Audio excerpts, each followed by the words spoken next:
సమయంలో ఈ round table సమావేశాన్ని ఆర్గనైజ్ చేయమని చెప్పినప్పుడు సుధర్రాజు గారు ముందుకొచ్చి మీకు అందరికీ కూడా ఇన్ఫర్మేషన్ ఇచ్చి దీన్ని విజయవంతం వారికి నా కృతజ్ఞతలు. ముఖ్యంగా ఈనాటి ఈ సమావేశానికి ముఖ్య అతిథిగా వచ్చిన గౌరవ ఎమ్మెల్సీ భారత జాగృతి అధ్యక్షురాలు కవితక్క గారికి కూడా శుభాభినందనలు. వారు మొదలుపెట్టిన ఈ ప్రయాణం విజయవంతంగా ముందుకు సాగుతున్నది. వరంగల్ అనేది బీసీ ఐకాన్లకు ఒక పుట్టినిల్లు.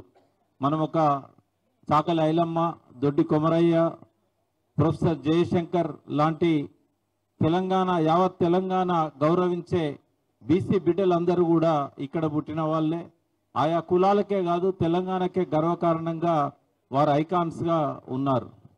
చరిత్రలోకి వెళ్తే కూడా మనకు 1952లో మొట్టమొదటిసారికి ముల్కీ ఉద్యమం జరిగినప్పుడు దాని joint action committee convener ఆర్ఎల్లి Buchaiah గారు మన బీసీ బిడ్డ, వరంగల్ మాజీ ఎమ్మెల్యే. ఆ తర్వాత కాలంలో మొట్టమొదటి 69 ఉద్యమ అమరుడు చంద్రమౌళి గారు బీసీ బిడ్డ, వరంగల్లో పోస్ట్ ఆఫీస్ దగ్గర మృతి చెందాడు. ఆనాటి తెలంగాణ మొట్టమొదటి పత్రిక జై తెలంగాణ పత్రిక ఎడిటర్ ముచ్చర్ల సత్యనారాయణ గారు. వారితో పాటు ఆ రోజు ఇక్కడ ఉన్న బసవరాజ్ సారయ్య గారు, దుర్గాదాస్ గారు, గంగపుత్రుడు, వీళ్ళంతా కూడా ఆ రోజు విద్యార్థులుగా ఉండి ఉద్యమాన్ని నడిపించిన వారు. తిప్పన సిద్ధులు ఆయన పెరుక సామాజిక వర్గానికి చెందినవాడు. ఆయన ఉపన్యాసంతో వరంగల్ ప్రజలందరినీ కూడా ఉద్యమోన్ముఖులను చేసి తెలంగాణ ఉద్యమంలో ఆ రోజు వరంగల్ నంబర్ 1గా ఉండేటట్టు చేశాడు. చాలా కాలంగా బీసీ ఉద్యమాన్ని ఇక్కడ నిర్మించడానికి చాలామంది ప్రయత్నం చేశారు. బసవరాజ్ సారయ్య గారు చెప్పలేదు కానీ వారు ఆ ఉద్యమానికి శ్రీకారం చుట్టిన వాళ్ళల్లో మొదటి వరుసలో ఉన్నవారు.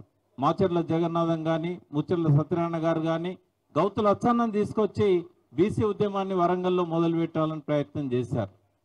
కానీ ఇక్కడ ఏమైందంటే తెలంగాణ ఉద్యమం కావచ్చు, ఆ తర్వాత దాని కొనసాగింపుగా వచ్చిన నక్సలైట్ ఉద్యమం కావచ్చు, మళ్ళీ వచ్చిన మలిదశ తెలంగాణ ఉద్యమం కావచ్చు, ఈ ఉద్యమాలలో ముందుండడం వల్ల బీసీ ఉద్యమం కొంచెం వెనక్కిపోయింది. కానీ సరి అయిన సమయంలోనే ఇవాళ కవితక్క మనందరిని ఐక్యం చేసినందుకు ముందుగా ఆమెకు ధన్యవాదాలు చెప్దాం.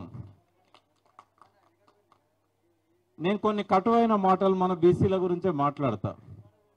వరంగల్కి వస్తున్నాము, ఇట్లా మీటింగ్ పెడుతున్నాం, మీరు రావాలి అన్నప్పుడు అంతా గతంలో ఉద్యమాలలో ముందున్న వాళ్ళు, అన్ని రకాల ఉద్యమాల్లో ముందున్న మన బీసీ బిడ్డలు సూర్యుడిని చూపెడితే ఏళ్ళను చూస్తాను. లక్ష్యాన్ని ఆశాన్ని కాదు చూసేది. ఎవరు ముందుకున్నారు, ఎవరు వస్తాన్లు, ఇక్కడే కదా మనం వెనుకబడతాను. మనల్ని ఎందుకంటారు వెనుకబడ్డ వాళ్ళని? లక్ష్యాన్ని కదా చూడాల్సింది. జ్యోతిబా పూలే గురించి వీళ్ళంతా ఏం నేర్చుకున్నారు? జ్యోతిబా పూలే ఎక్కువగా పనిచేసింది బీసీల కోసం కాదు. ఆయన పుట్టింది బీసీ కాబట్టి మనం అందరం ఓన్ చేసుకుంటున్నాం.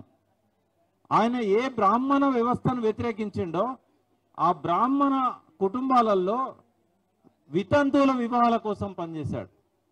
బ్రాహ్మణ ఆడపడుచుల వివాహాల కోసం పనిచేశాడు.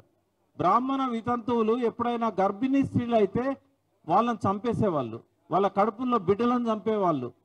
ఆయన ఆఖరి శ్వాస దాకా వాళ్ళ కోసం ఒక హోమ్ పెట్టాడు. కేవలం స్కూల్లో పెట్టలేదు.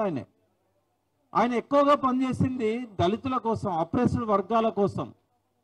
అంటే బీసీలో పుట్టినంత మాత్రాన బీసీల కోసమే పనిచేయాలా? అంబేద్కర్ని మనందరం ఓన్ చేసుకుంటున్నాం. దళిత బిడ్డ అయినందుకు దళితులు మావాడు అని అంటారు.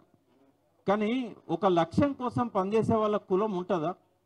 ఒక లక్ష్యం కోసం పనిచేసే వాళ్లకు మతం ఉంటుందా? మనం గాంధీ వైశ్యుడు అని అనుకుంటే వైశ్యులు ఆయనను ఫాలో అయ్యేవాళ్ళు కదా.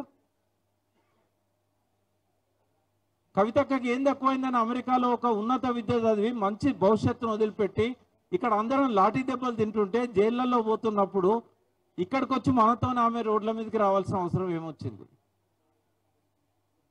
నిన్న ఒక Kakatiya university lady professor social మీడియాలో ఒక వీడియో పెట్టింది.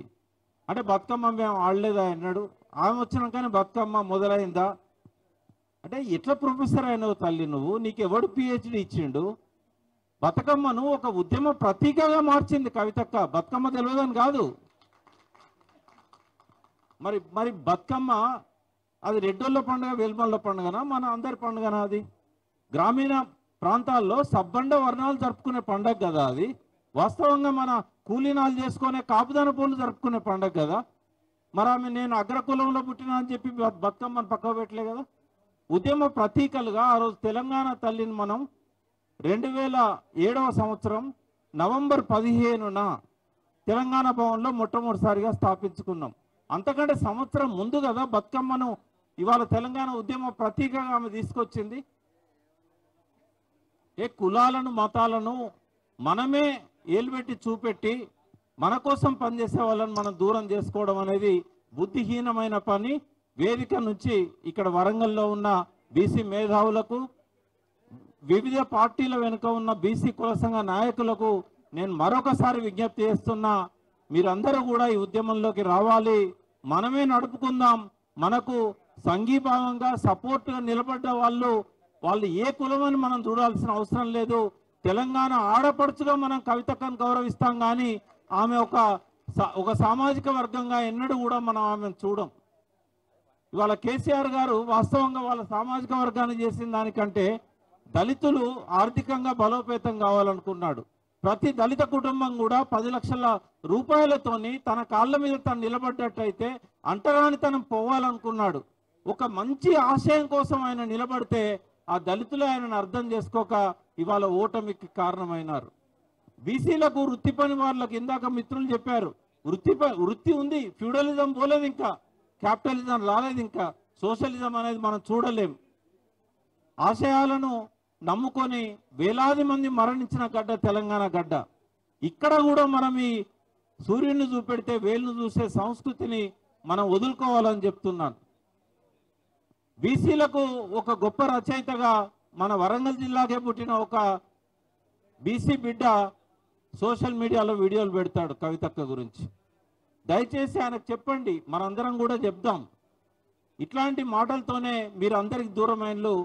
మీరు తెలంగాణ ఉద్యమంలో భాగం కాకుండా అయిపోయిండు, సామాజిక ఉద్యమాలలో భాగం కాకుండా అయిపోయిండు.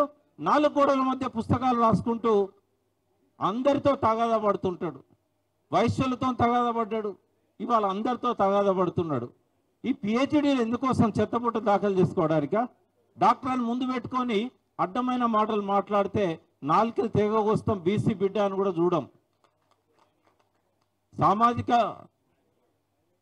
సంబంధం ఒకటే కాదు, ఆశయాలతో కూడా సంబంధం ఉండాలి. మన కులపోడని అడ్డగోలుగా మాట్లాడితే క్షమించాల్సిన అవసరం లేదు. మన బీసీ అని చెప్పి నోటికొచ్చినట్టు మాట్లాడితే క్షమించాల్సిన అవసరం లేదు. ఉద్యమాన్ని మనం కాపాడుకుంటూ పోవాలి. ఈ భారతదేశంలో తెలంగాణ ఉద్యమం మొదలుపెట్టినప్పుడు కేసీఆర్ గారిని తిట్టినన్ని తిట్లు ఈ రోజు వరకు కూడా ఇంకో రాజకీయ నాయకుని తిట్లే. కాసే చెట్లనే రాళ్లతో కొడతారని అంటారు, కానీ మరీ దుర్మార్గమైన ఆలోచనలు ఇవాళ జనాలలో ఉన్నాయి. ఇవాళ వాటిని కడిగి పారేయాల్సిన అవసరం ఉన్నది. సో మనం ఈ ఉద్యమాన్ని కాపాడుకోవాలంటే ముందు ఈ రకంగా మాట్లాడే వాళ్ళ మనసులను మార్చాల్సిన అవసరం ఉంది. మారకపోతే దూరం పెట్టాలి. వాళ్ళ ప్రభావం నుంచి మనల్ని మనం కాపాడుకుంటూ ముందుకు పోవాల్సిన అవసరం ఎంతో ఉంది. ఇవాళ ఒక్క పూలే విగ్రహం కోసమే కాదు, ఇవాళ దేశవ్యాప్తంగా ఓబీసీ మూవ్మెంట్కి ఇవాళ కవితక్క ముందుకు వచ్చినందుకు మరొకసారి వారిని అభినందిస్తూ, జయశంకర్ గారు ఒక మాట చెప్పేవారు తెలంగాణ గురించి. ఇందాక చాలా మంది ఒక్కొక్క డిపార్ట్మెంట్ గురించి చెప్పుకుంటూ వచ్చారు, వెంకటరాజం అన్న కానీ మిగతా వాళ్ళు కానీ. ఆయన ఏమనేదంటే, వివక్ష ఎక్కడుందంటే ఇందు గలదు అందు లేదని సందేహం వలదు, ఎందెందు వెతికి చూచినా అందందే గలదు వివక్ష అని. బీసీలది కూడా అదే పరిస్థితి. అయితే చనిపోయే కంటే ఒక 4 రోజుల ముందు జయశంకర్ గారితో రోజు కూర్చునేది. వరంగల్కి వచ్చిన తర్వాత ఒక రోజు నేను పోయి కూర్చున్న తర్వాత ఆయన ఒక మాట చెప్పాడు, సరే నేను నా చావు అనేది డిసైడ్ అయిపోయింది, నేను మీతో ఉండలేకపోతున్నా, కానీ నాకు ఒక లోపం కనబడ్డది నా జీవితంలో. అంటే ఏంది, తెలంగాణ చూడలేకపోతున్నారని చెప్పి అనుకున్నారా అంటే, తెలంగాణ చూడలేకపోవడంగా తెలంగాణ వచ్చి తీరుతుంది. ఆయన ఒక మాట అన్నాడు, సోనియా గాంధీ తెలంగాణ ఇవ్వకుండా ఎలక్షన్స్కి పోదు అని చెప్పాడు. ఆయన అనుకున్నట్టే సోనియా గాంధీ ఎలక్షన్లో పోయే ముందు తెలంగాణ బిల్లు పెట్టించింది. ఆయన చాలా దూరదృష్టితోని నాకు ఆ అసంతృప్తి లేదు అన్నాడు. కానీ ఒక మాట ఏమన్నాడంటే, భవిష్యత్ తెలంగాణలో ఇప్పటిదాకా అణచివేయబడ్డ వర్గాలకు వాళ్ళ తగు గౌరవం రావాలి, అభివృద్ధిలో వాటా దక్కాలి అని అన్నాడు. సో అది ఒకవేళ జయశంకర్ గారే బ్రతుకుంటే ఖచ్చితంగా మనందరికీ ఒక రథసారథిగా ముందుండేవాడేమో, మనకు ఒక మార్గదర్శిగా తెలంగాణ సిద్ధాంతకర్తగా ఎలా ఉన్నాడో బీసీ బహుజన ఉద్యమాలకు కూడా ఆయన ముందుండేవాడేమో ఆ రకంగా. కానీ ఇవాళ ఆయన లేని లోటు అనేది తీర్చాల్సిన బాధ్యత మనందరి మీద ఉంది. సో కవితక్క గురించి కూడా ఆయన చాలాసార్లు చెప్పేవాడు. ఆమె ఒక నాయకుని బిడ్డగా డైరెక్ట్గా రాజకీయాల్లోకి రాలే, ప్రజల్లో ఒక జాగృతిని తీసుకురావడానికి జాగృతి అనే ఒక మంచి సంస్థ పెట్టుకొని ఆమె ముందుకు వచ్చింది. ఆ లక్ష్యం మంచిది, ప్రజలను జాగృతం చేయాల్సిన అవసరం చాలా ఉంది. రీసెర్చ్ అండ్ డెవలప్మెంట్ లాంటి పరిశోధన రంగాలలో అప్పుడు ఆ రోజుల్లో జాగృతి మరుగునబడ్డ మన తెలంగాణ చరిత్రను, సురవరం ప్రతాపరెడ్డి పుస్తకాలను కానీ, అప్పుడు ఆంధ్ర మహాసభకు సంబంధించిన సభల యొక్క పుస్తకాలను కానీ ఇవన్నీ కూడా ఆ రోజుల్లో వారు మొదలుపెట్టారు. అల్లం రాజయ్య లాంటి వాళ్ళతో ఒక మంచి పత్రిక తీసుకురావాలని ఆమె ఆశించారు. అంటే ప్రతి ఒక్కరి లక్ష్యాన్ని గౌరవించాలి తప్ప వాళ్ళని చూసి వాళ్ళ సామాజిక వర్గాన్ని అంచనా వేసి మనము వాళ్ళని దూరం చేసుకోవద్దనేది మనం అందరికి చెప్పాల్సిన అవసరం ఉంది. సో జయశంకర్ గారు బాగా ఇష్టపడ్డ కవితక్క ఇవాళ మన బీసీలను అందరినీ ఐక్యం చేయడంలో తన వంతు కృషి చేస్తున్నది. కాబట్టి మనందరం ఆమెతో పాటుగా అవసరమైనప్పుడు ముందుండి ఈ ఉద్యమాన్ని ముందుకు తీసుకుపోదాం. సో ఇలాంటి రౌండ్ టేబుల్ సమావేశాలు ఇది మొదటిదే కానీ చివరిది కాదు. ప్రతి నియోజకవర్గంలో జరగాలి, ప్రతి పట్టణంలో జరగాలి, ప్రతి సెక్షన్లో జరగాలి. బీసీ కులాలే కాకుండా ఇతర వర్గాల సపోర్ట్ కూడా మనకు అవసరం కాబట్టి మనకు వాళ్ళ మద్దతును కూడా మనం కూడగట్టుకోవాల్సిన అవసరం ఉంది. కాబట్టి ఈ సమావేశాన్ని విజయవంతం చేసినందుకు పేరున ప్రతి ఒక్కరికి కృతజ్ఞతలు చెప్తూ ఈ ముగింపు ఉపన్యాసాన్ని ఇవ్వాల్సిందిగా కవితక్కను కోరుతున్నాం.